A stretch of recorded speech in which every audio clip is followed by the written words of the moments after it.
Hi guys, welcome back to Inside Pro Cycling TV. Now if we're standing in front of a tri-bike and we're next to Coach Lee Zohlman, it must be Tuesdays, right? You know, it reminds me of the movie, if it's Belgium, it must be Tuesday. So if it's tris and we're standing with Lee, it must be Tuesday. Welcome, Lee. Thanks for having me again. Thank you very much. Now we're going to talk about a topic, and that's what I'd like to bring up today. It's a topic that it's really popular nowadays, and that's training with power. Yes. I think that a lot of triathletes, and you as a coach, I think that you're using a lot of power in your bodies and triathlon training, right? Yes, and for our cyclists. Okay.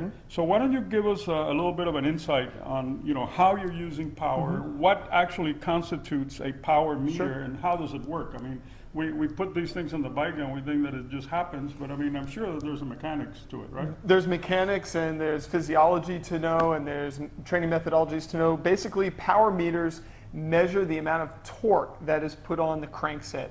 And there's three main manufacturers for power meters. There's SRM, which is the oldest and the most accurate of the power meters.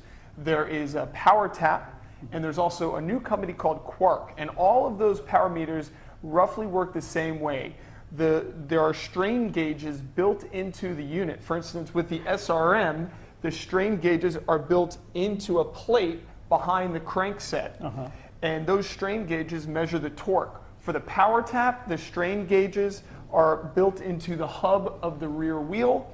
And the Quark power meter, the strain gauge is once again similar to the SRM, built behind the crankset. And they measure the torque and they translate it to a head unit into wattage. Just like wattage in a light bulb, there's wattage on the bike. How many watts is the rider producing? That's a unit of power, right?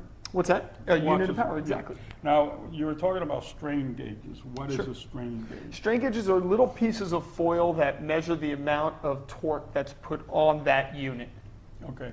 Now, I understand that there's also a couple of new units. I think a Speed Play is making a unit that goes into the pedal. Correct, correct. We did hear something new coming up, that Speed Play will have some type of power meter built into a pedal. Now, there are other companies that calculate power, but they don't actually physically measure power. They use different formulas to calculate power with rider weight and wind conditions, things like that. There's one called iBike. iBike is one that is called, that is one as well. And it's rather economical from what I gathered. It is. And that's one of the things with the power meters is the amount of money that they are. I mean, the SRM has the highest price point, but it is the most accurate. It's the most widely used of all the professional cycling and professional triathlon teams. And then Power Tap is going to be a little bit less.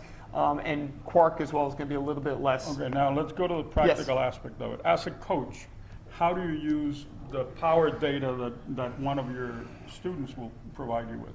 Well, briefly, I would say that first thing we do is we measure their threshold power, or how many watts can they produce for 30 minutes to an hour, depending on the athlete. And we use that number to come up with training zones. Similar to heart rate zones, we come up with power training zones. What I like to say is that heart rate is a response to the work being done. If you go fast for 30 seconds, it's going to take 20 seconds or so for your heart rate to stabilize and get up there. Power is real time. Power is the work being done. It's not a response. It's real time on the head unit. How many watts you're producing, it's right there. Okay, so in other words, there's no delay.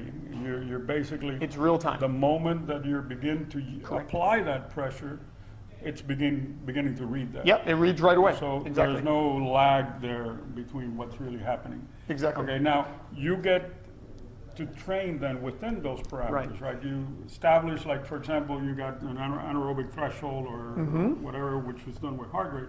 You set up a parameter and then you begin to work on different gradients of that parameter. Right, and that's where the art and the science of coaching comes in. How is the coach going to design or paint that training program with the proper training zones for the athlete to elicit a certain response?